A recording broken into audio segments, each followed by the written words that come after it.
What's up, guys? Welcome back to Cool Fresh Garage. So I'm actually inside of the floorboard of this 1973 Chevy Impala here. So what I'm in the process of doing is taking the dash cap out of this car. But while I was under here, I just realized it'd be a good subject matter to kind of just talk about some things going on behind the dash.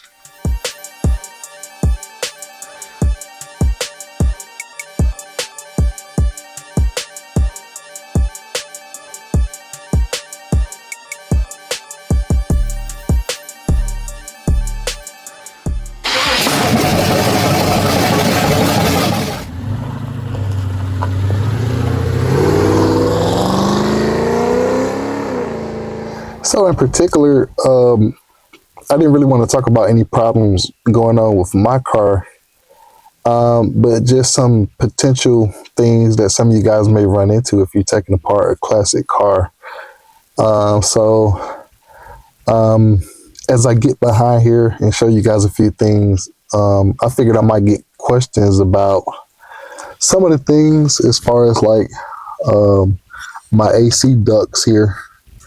So the last time that I've taken this car apart was back like in 2015. So that was close to 10 years ago that I had this thing apart. And while I was back here, I fixed everything regarding the, the heating and AC ventilation and stuff like that. So this right here, I got some foam insulation stuff there. So I'll show you guys some examples of what you can use there if you need to seal that up, or I'll show you guys how to like figure out how to find this stuff right here, which is like some modern ventilation hose, so you can connect all your vents and stuff. Because the ones back in the day, they came with like paper style. It's a type of kind of hard paper, not really cardboard, but it had a spring in the middle. A lot of time they would shrink and fall apart, and they had holes and stuff in them and stuff like that. So you're going to need to replace that stuff if you're working on any classic car or truck.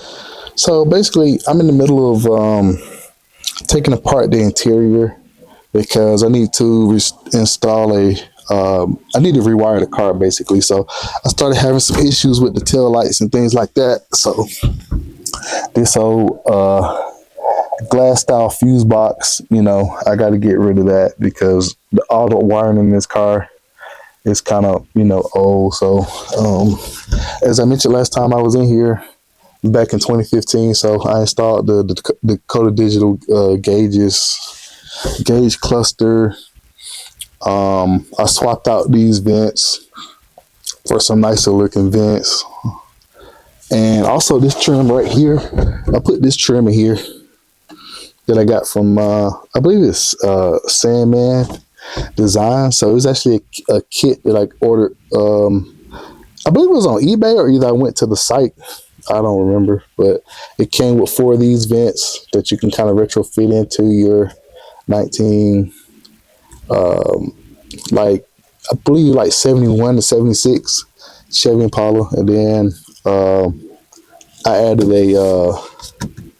a dash pad cover cap. So I did all that in about 2015. So I'm trying to be careful, like taking all this apart. So just a few tips when taking it out. So basically, like right here, I got all my screws.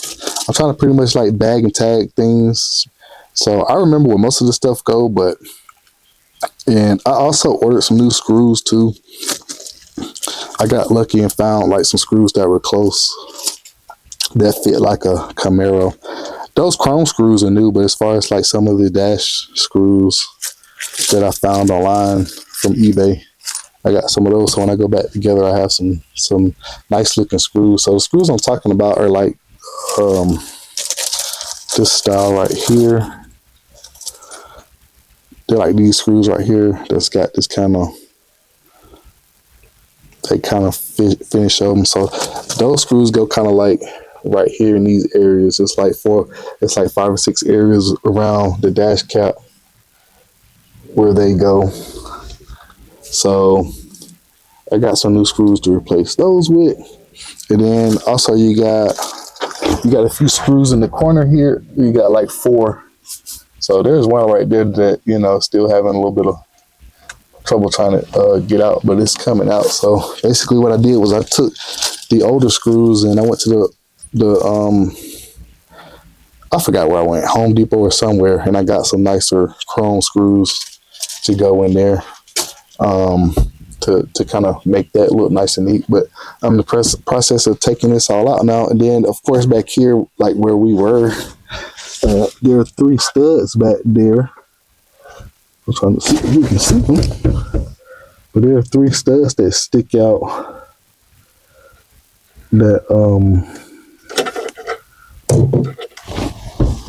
there's like one right here, one right there, one right there. So just for people who are trying to take the dash cap out of one of these things or take the dash out, I'm trying to give y'all a quick overview.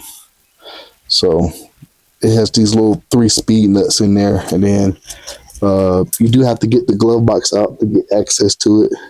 So you just got screws all around the perimeter, and then some at the bottom. You can get the dash cap out. So also, while I was in here last time, I kind of cleaned this up and painted that area there too. So a lot of the stuff is still good. You know, it's good enough for me. So I'll just probably just clean it up a little bit and like dust it off.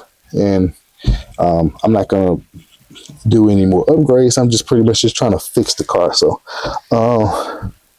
once I get this dash cap off, we'll take a look at, you know, the main things I want to talk about, just the stuff behind the dash, like your heating, your heating box, how to like reseal some of the pipes and connections and stuff, because you may get a car like somebody's been in there and some of this stuff may be falling apart. So that's pretty much what today's video was about, real quick. All right, so here we go. I got the dash cap out of the car. So my plan right now is I'm just gonna like flip it over like how it is now. I'm just gonna set it right on top and let it hang out right here for a little bit until I find like some other place to put it. Because after I get the dash out, I gotta take the Dakota digital out and some of this stuff. I'm hoping I'm not gonna have to take much of this lower dash part out because I should be able to just get behind there and get what I need at that point. But I may have to take some other things. I may have to take the hood off, the inner fender lining, or possibly this fender to be able to access the fuse box under there. But this particular video right here is just about stuff that's behind the dash there. So I'm in the process of about to get ready to install. Well, I'm trying to get the old wiring removed so I can install a Painless. I got a Painless wiring harness kit. So it's going to be a few videos of just me talking about an overview of me getting that installed. But I got the dash cap out, and this is pretty much what they look like when you pull them out, you know, just due to the old age and stuff like that. So this one is wrapped with a dash cap, which is pretty good for right now. But the trend now is a lot of people, they take the old dash out, they take it to specialized interior shops, and they have them wrapped with leather and new vinyl, and they have a bunch of custom stuff done to them. So, but a lot of times they are able to recondition your old dash cap, even if it's cracked or whatever. They normally fiberglass it up, seal it up and stuff like that, and just wrap it. That's the trend nowadays. But so you can see this is the back of the AC or the ventilation vent. So you can see back then, you see I got a R1 on one side and R2. So that's basically like right 1 and 2. You know, just so I can keep up with where they go. I'm not sure if those are the same exact part number, but basically how I took them out, I just numbered them. So you can see I got some of this foam insulation seal on here. So that may be something that you got to do. And that's one of the pipes I replaced right there. So actually all the pipes back here that I needed to replace, I got those replaced. And I'm gonna talk about the process of basically you guys finding those if you need to. All right, so the first thing I'm gonna talk about is the insulation tape. So this is basically how you can seal the gaps that are between your vents, well, actually the pipes that go into the other connections on the vents. I'll show you that on the car in a second, but this is like some foam insulation tape. And this right here says foam insulation weather seal. So you may need different sizes. So I needed this thicker one, I think, for one of the bigger vents in the middle. So you can pick this up at like Home Depot. This right here is from Amazon. This is another kind of size that you may need to use. So these are just some examples of what you can use to kind of seal up like around your heater box and stuff like that. So I'm gonna go over there on the other side and show you a couple areas. That's actually, I used a variation of that like right here on that right there so that it seals properly when going into that vent right there. All right, so what I meant to say was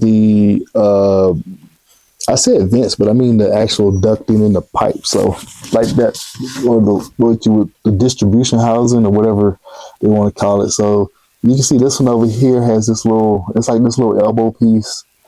And you see how I got some of that foam insulation tape in there and there. So basically what that does is that will help you be able to repair, all your heating and AC box ducts and stuff. So as long as those pipes are good, you'll be able to repair those, and you don't have to worry about having like any leaks or seepage when your AC is or your heat is running. And there may be also some cases where you need to put different screws in and secure that that box. So in some cases you can put like a little bit of RTV. I forgot what I did, but I found while I was in here, I just found like some of it was like loose or hanging, and I kind of had to reposition it up. I'm not sure if I put a little bit of RTV or whatever in there. So it's one of the little flap doors in there. I replaced the heater core on this car when I was probably like 15 or 16 years old, way before the car looked anything what it looks like now. So I've had the dash cap off a few times, and way back in my lifetime, a long time ago, and then again in 2015. All right, so the next thing I'm gonna talk about how you can obtain this flexible pipe here. I forgot exactly where I got it from. I'm not sure if it's like a Dorman or a Gates pipe, but those are readily available. So typically what you would do, you would grab a tape measure and you'll kind of just pretty much measure the outlet housings here. And I'm getting somewhere close to between 3 1/8 and 3 1/4. So you'll do that and you'll basically search for the flexible pipe. So I'm gonna try to see if I can look up a few listings to see what I can find, because this is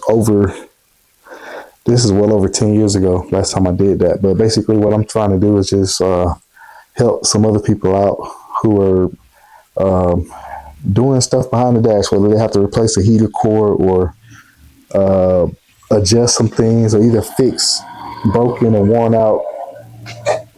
out pipes and stuff like that. So I'm trying to help some of you guys that kind of just need just a little inspiration or direction, or like what to do if you get in that situation. So I got most of this stuff already fixed, but just letting you guys know. So I'm gonna try to look up to see something similar that'll work. A lot of stuff you can get different lengths. So they sell it, I think, by the foot. So you can figure out how much foot you need. Like one of them, like I got one of them, the pipes is running from here back over here to there, and then I think you need like 2 of those those flexible pipes for this particular car. But depending on your application, it could be a different size or a different length that you need. All right, so pretty much what I did a search for some 3-inch, and I ended up finding pretty much what's this exact size. This right here pretty much replicates the exact cloth vents that were installed in the vehicle from the factory. So I guess they've started back making this stuff. So Amazon has this. This right here is actually 3 1/4, which is very close to what I measured up there. The only problem I have with this, you know, this is more expensive. It is it's $67.50. By the way, this is one of 2 of the first listings that I found. But you know, if you need something, if you're looking for a more original look, this may be the way to go. But also, let's see here. I found, let's see here. But this right here is pretty much an example of what you're gonna be looking for. So I like the kind of the more, I guess, like rubber plastic stuff, because I think it's more durable and a little bit more flexible. So that's what I would typically go to. So this is from Classic Auto Air, but this stuff here is if you got 2-inch or 2.5-inch diameter, and they pretty much sell it by the foot. So but depending on if it's like maybe a 6-foot piece, it look like it may be about $10. So that's not too bad. All right, so I just been kind of doing a little searching on the internet here. So I don't remember exactly where I ordered mine from, because like I said, that was over 10 years ago. But it was either eBay or like another company that I found, but it came from somewhere up north. I want to say it was some type of Gates hose, so a part number. But a lot of the stuff you can find at most of your auto part stores. You just need to know your size. So this right here is a 3-inch. A lot of this stuff does have that spring material in, so it does kind of stretch a little bit. So, but that vent, the outside of it's measuring somewhere between 3 1/8, somewhere around 3 1/8. In some cases, maybe 3 1/4, but so a 3-inch one probably would fit. But just to kind of give you guys an example of what you would be actually looking for if you were looking to repair something like that. So basically, you'll be searching for the size, the inner diameter. That's what the 3-inch ID inner diameter, and the amount of feet that you need. So they do collapse a little bit, so you can make them a little shorter. Or if you need to cut them, you can just cut them with a nice little knife that you would use to cut other hoses and stuff. So I hope that kind of give you guys some type of insight if you ran into this particular problem. So just trying to help some of you guys out. If you're getting behind your dash and you notice, hey, my vents are falling apart, that's probably why my AC, even though my AC is working, but it's not blowing like it should and stuff like that. So hope that helps some people out. Thank you guys for checking out Cool Fred's Garage, and that's going to be the Cool Fred's Tech Tip of the Day. And we'll see you on the next video.